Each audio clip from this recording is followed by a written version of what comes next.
Sejam todos bem-vindos ao canal Companheiros da Luz. Leitura e estudo do livro O Consolador. Obra ditada pelo Espírito Emmanuel, ao médium Chico Xavier. Exame da terceira parte denominada Religião. Perguntas de números 392 a 401. Iniciemos então a leitura do questionário de subtítulo. 5º, Mediunidade. Item: Preparação. Pergunta 392. Pode contar um médium, de maneira absoluta, com os seus guias espirituais, dispensando os estudos? Emmanuel. Os mentores de um médium, por mais dedicados e evolvidos, não lhe poderão tolher a vontade, e nem lhe afastar o coração das lutas indispensáveis da vida, em cujos benefícios todos os homens resgatam o passado delituoso e obscuro, conquistando méritos novos. O médium tem obrigação de estudar muito, observar intensamente e trabalhar em todos os instantes pela sua própria iluminação. Somente desse modo poderá habilitar-se para o desempenho da tarefa que lhe foi confiada, cooperando eficazmente com os espíritos sinceros e devotados ao bem e à verdade. Se um médium espera muito dos seus guias, é lícito que os seus mentores espirituais muito esperem do seu esforço. E como todo progresso humano, para ser continuado, não pode prescindir de suas bases já edificadas no espaço e no tempo, o médium deve entregar-se ao estudo, sempre que possível, criando o hábito de conviver com o espírito luminoso e benéfico dos instrutores da humanidade, sob a égide de Jesus, sempre vivos no mundo, através dos seus livros e da sua exemplificação. O costume de tudo aguardar de um guia pode transformar-se em vício detestável, infirmando as possibilidades mais preciosas da alma. Chegando-se a esse desvirtuamento, atinge-se o declive das mistificações e das extravagâncias doutrinárias, tornando-se o médium preguiçoso e leviano responsável pelo desvio de sua tarefa sagrada. Pergunta 393. Como entender a obsessão? É prova inevitável, ou acidente que se possa afastar facilmente, anulando-lhe os efeitos? Emmanuel.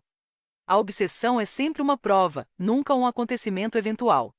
No seu exame, contudo, precisamos considerar os méritos da vítima e a dispensa da misericórdia divina a todos os que sofrem. Para atenuar ou afastar os seus efeitos, é imprescindível o sentimento do amor universal no coração daquele que fala em nome de Jesus. Não bastarão as fórmulas doutrinárias. É indispensável a dedicação, pela fraternidade mais pura. Os que se entregam à tarefa da cura das obsessões precisam ponderar, antes de tudo, a necessidade de iluminação interior do médium perturbado, porquanto na sua educação espiritual reside a própria cura. Se a execução desse esforço não se efetua, tende cuidado, porque então, os efeitos serão extensivos a todos os centros de força orgânica e psíquica. O obsidiado que entrega o corpo, sem resistência moral, às entidades ignorantes e perturbadas, é como o artista que entregasse seu violino precioso a um malfeitor, o qual, um dia, poderá renunciar à posse do instrumento que lhe não pertence, deixando-o esfacelado sem que o legítimo, mas imprevidente dono possa utilizá-lo nas finalidades sagradas da vida. Pergunta 394. Será sempre útil, para a cura de um obsidiado, a doutrinação do espírito perturbado, por parte de um espiritista convicto? Emmanuel. A cooperação do companheiro vale muito, e faz sempre grande bem, principalmente ao desencarnado, mas a cura completa do médium não depende tão só desse recurso. Porque se é fácil, às vezes, o esclarecimento da entidade infeliz e sofredora, a doutrinação do encarnado é a mais difícil de todas, visto requisitar os valores do seu sentimento e da sua boa vontade, sem o que a cura psíquica se torna inexequível. Pergunta 395. Pode a obsessão transformar-se em loucura? Emmanuel. Qualquer obsessão pode transformar-se em loucura, não só quando a lei das provações assim o exige, como também na hipótese de o obsidiado entregar-se voluntariamente ao assédio das forças nocivas que o cercam, preferindo esse gênero de experiências. Pergunta 396. Tratando-se da necessidade de preparação para a tarefa mediúnica, é justo acreditarmos na movimentação de fluidos maléficos em prejuízo do próximo? Emmanuel. É o caso de vos perguntarmos se não haveis movimentado as energias maléficas, no decurso da vida, contra a vossa própria felicidade. Num orbe como a Terra, onde a porcentagem de forças inferiores supera quase que esmagadoramente os valores legítimos do bem. A movimentação de fluidos maléficos é mais que natural. No entanto, urge ensinar aos que operam, nesse campo de maldade, que os seus esforços efetuam a sementeira infeliz, cujos espinhos, mais tarde, se voltarão contra eles próprios, em amargurados choques de retorno, fazendo-se igualmente, educar as vítimas de hoje na verdadeira fé em Jesus, de modo a compreenderem o problema dos méritos na tarefa do mundo. A aflição do presente pode ser um bem a expressar-se em conquistas preciosas no futuro, e se Deus permite a influência dessas energias inferiores em determinadas fases da existência terrestre, é que a medida tem sua finalidade profunda, ao serviço divino da regeneração individual. Pergunta 397. Por que razão alguns médiuns parecem sofrer com os fenômenos da incorporação, enquanto outros manifestam o mesmo fenômeno naturalmente? Emmanuel. Nas expressões de mediunismo existem características inerentes a cada intermediário entre os homens e os desencarnados, entretanto, a falta de naturalidade do aparelho mediúnico, no instante de exercer suas faculdades, é quase sempre resultante da falta de educação psíquica. Pergunta 398. É natural que, em plenas reuniões de estudo, os médiuns se deixem influenciar por entidades perturbadoras que costumam quebrar o ritmo de proveitosos e sinceros trabalhos de educação? Emmanuel. Tal interferência não é natural, e deve ser muito estranhável para todos os estudiosos de boa vontade.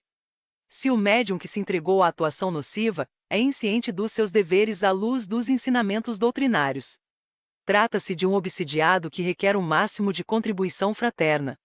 Mas, se o acontecimento se verifica através de companheiro portador do conhecimento exato de suas obrigações, no círculo de atividades da doutrina, é justo responsabilizá-lo pela perturbação, porque o fato, então, será oriundo da sua invigilância e imprevidência.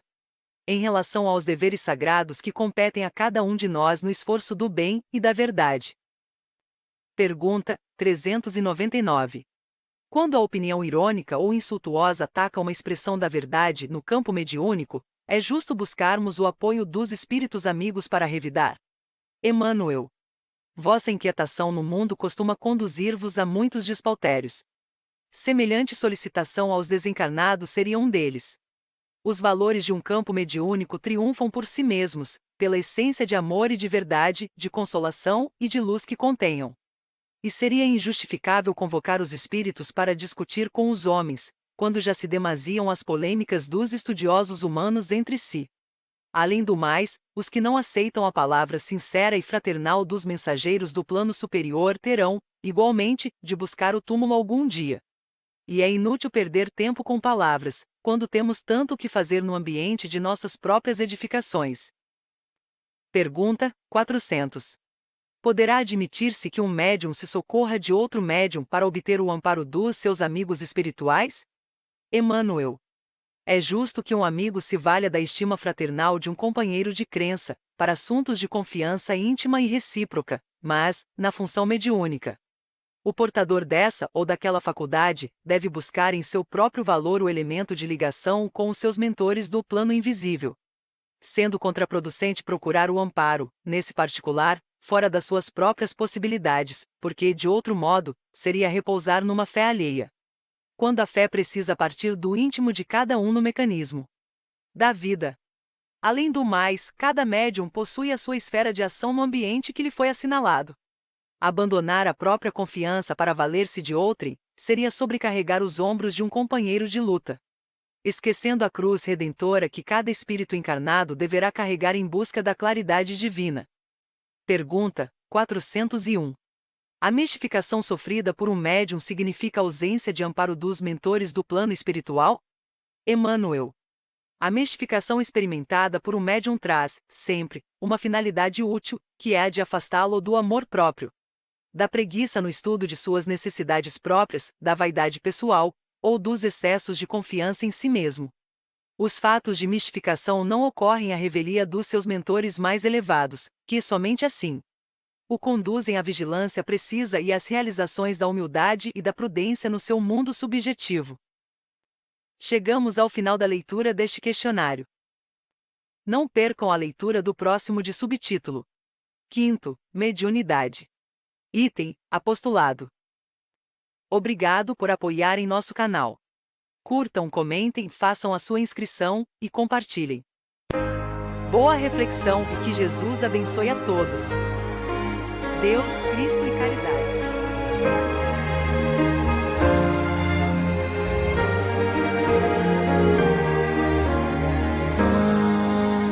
Além do arco-íris, pode ser.